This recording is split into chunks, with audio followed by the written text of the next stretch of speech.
하나, 둘, 셋. 하나, 둘, 셋. 네, 감사합니다.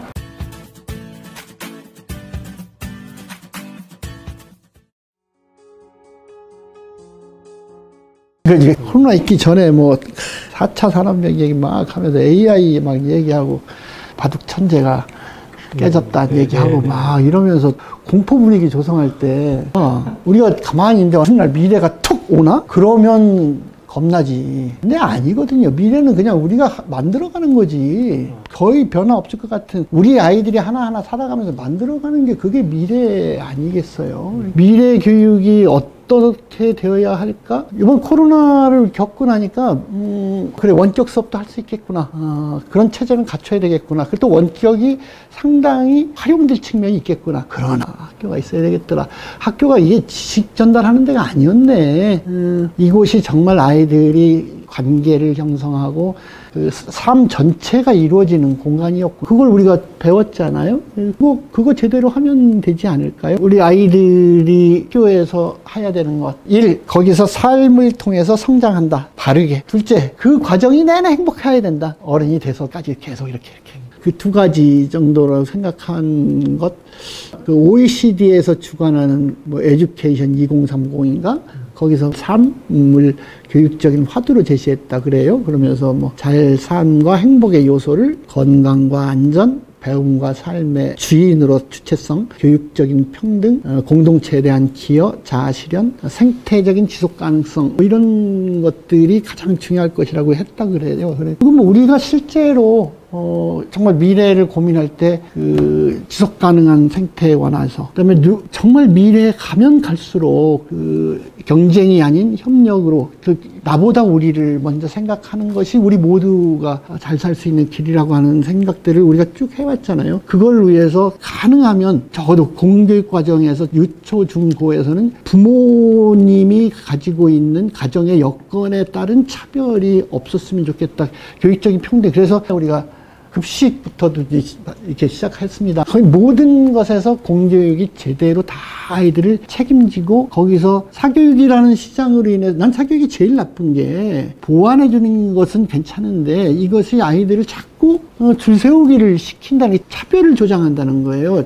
차이가 인정되는 건 좋은데 그런 면에서 교육적인 평등을 공교육기관이 더 뭐 작은 것 하나라도 아이들을 낳는 건 부모가 낳고 그 아이가 성장하는 우리 사회의 문제로 커야 될 것이니까 유초중고의 모든 과정을 국가에서 책임지는 체제로 좀 가고 이거 뭐 별로 어려운 거 아니지 않나요? 우리가 그 인류가 있으면서 수천 년 동안 합의해온 거예요. 너 개인보다는 공동체를 해야 되는 거야. 그런 정신. 이 지구는 우리가 빌려 쓰는 거야. 함부로 하면 다 죽을 걸? 이걸 가르쳐주는 일. 세상에 너 혼자 잘 사는 일은 없는 거야. 그리고 네 친구 너하고 똑같이 소중한 사람이야. 환경이 다를 뿐이야 라고 하는 걸 아이들이 좀 스스로 건방져지지 않게 그러나 자존감을 누구나 가지게 뭐 이런 것은 우리가 늘 해왔던 거잖아요. 전 미래교육이 현재 우리가 해야 할 것을 제대로 하지 못한 것을 채워나가는 것이 저는 제대로 된 미래교육 아닌가? 그런 면에서 제일 중요한 게 선생님들과 학교가 진짜 좀 담장도 낮추고 열어야 된다고 생각해요. 그래서 전 그런 면에서 세종에서 저는 제일 첫 번째 지금 진짜 고심 중인 게 인사제도예요. 전근을 해야 돼? 그러니까 4년 근무하고 그 다음에 옮기는 게 이게 맞아? 옛날에 도단에 있을 때 충청남도를 예를 들면 천안에 집이 있는데 다 천안에 살고 싶어. 그런데 태안에도 선생님이 필요하잖아? 그러니까 이제 4년 있다 저기도 가고 뭐 이러는데 난 세종에서 살고 싶어. 이게 어디 가도 이게 20분이면 되는 거리거든요. 그런데 거기서 굳이 A 학교에서 5년 있으면 이동하는 게 맞아? 왜 그래야 하지에 대해서 질문해 보는 거예요. 왜 학교에 있으면서 이 동네 분들과 상의하고 이 동네 우리 학교의 학부모님으로 만나기 시작해서 우리 동네를 막 변화하기 위해서 같이 막 일을 해왔어. 그래서 학부모가 관계를 넘어선 후에도 이제 지역을 위한 것으로 이렇게 같이 해요. 교육을 중심으로. 아버지는 아버지 애들, 어머니 애들 이렇게 하거든요. 그것이 그 지역의 문화가 되고 학교의 문화가 되고요. 이렇게 되면 이 지역 전체가 아이들에게 참 넓은 귀한 배움터가 되고 아이들을 보호해주는 안전을 지켜주는 터가 돼요. 옛날 우리 동네처럼. 그럴 때 이 선생님이 소담동에서 잘하고 계신데 갑자기 이제 5년 됐으니까 너 아름동으로 가 그러면 아름동에 가서 사람들 다시 사귀어야 돼. 이래야 되나?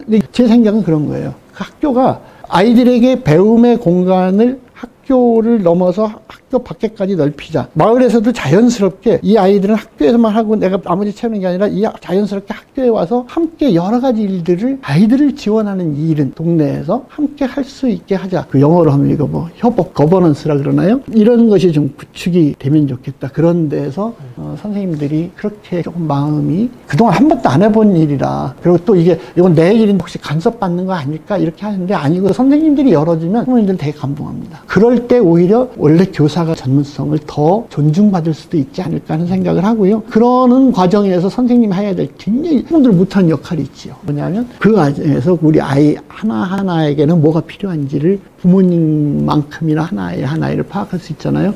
그 아이에 맞는 것을 넌 요거 배워봐라 하는 게, 그게 아까 우리 처음 얘기했던 교육과정 아닌가요?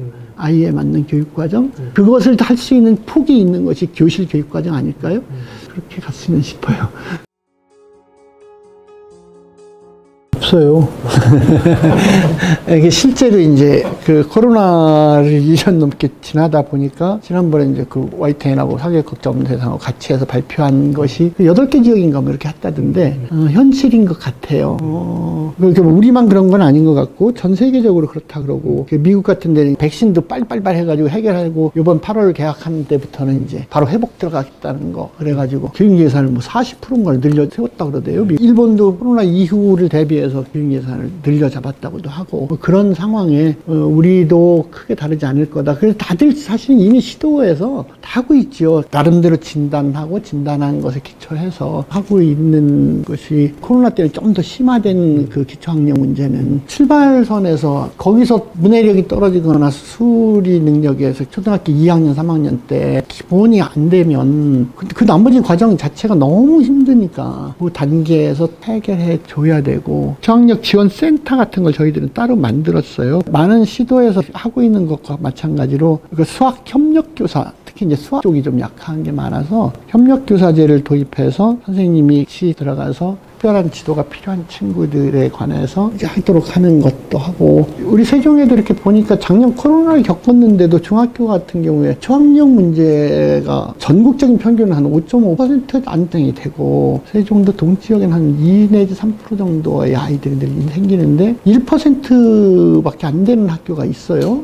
거기를 가서 어떻게 하고 있어요? 그랬더니 학생들 간에, 동료 간의 멘티멘토, 친구들 간의 그 기초학력 지원 이거를 친구들과 선후배, 상급생이 2학년 형이나 2학년 언니가 1학년 친구나, 그것도 동아리처럼 이렇게 그 관계가 굉장히 중요할 텐데, 같은 반 안에서 조금 이해가 빠른 친구들이 이해가 늦은 친구를 할 수 있도록 하는 이런 프로그램도 얼마든지 가능할 수 있겠구나. 그리고 이게 직접 관련이 있는지 없는지 모르겠습니다만은 저희는 이제 학교 폭력이라고 이야기되는 너무 많은 일들이, 너무 많은 아이들의 상처를 주고 너무 많은 선생님들에게 부담과 상처를 드려서, 저희는 그 학교폭력 문제 지원청에서 이제 지원하도록 한 우리 지원청이 없다. 그 역할을 화해중재원이라는 걸 만들어서 이름을 화해중재원으로 하고, 학교 단위에서 그 교사 선생님이 자율로 해결할 수 있는 것을 제외한 일들은 1차적으로 여기서 신고하면 바로 가서 변호사님과 전담 상담사와 우리 이제 거기 파견 선생님들이 같이 가서 화해와 중재 노력을 우선적으로 해서 될 수 있으면 학교 안에서 이제 해결이 수 있도록 학부모님과 만나고 하는 걸 우선적으로 하고, 그리고 넘어왔을 때도 다수의 의원들이 어쨌든 화해 중재를 기본으로 하고 그다음에 이제 일반적인 학폭 절차를 하고 있는 그 제도를 도입하고 있는데, 이제 시작이라 그게 뭐 이렇게 자랑할 만한 건 아니지만 그런 것이 학교 안에서 그리고 이제 전체적인 학생 지도 이것을 처벌 위주에서 관계 회복 중심으로, 관계 중심으로 프로그램을 민주심교육과에서 개발해서 운영하고 학교에 계속 선생님들 연수시키고 이렇게 하고 있거든요. 그런 것들도 사실은 기초학력 문제라든가 학교 안에서의 그 차이를 줄여나가는데 유의미한 시도가 되었으면 좋겠다는 바람을 가지고 있습니다.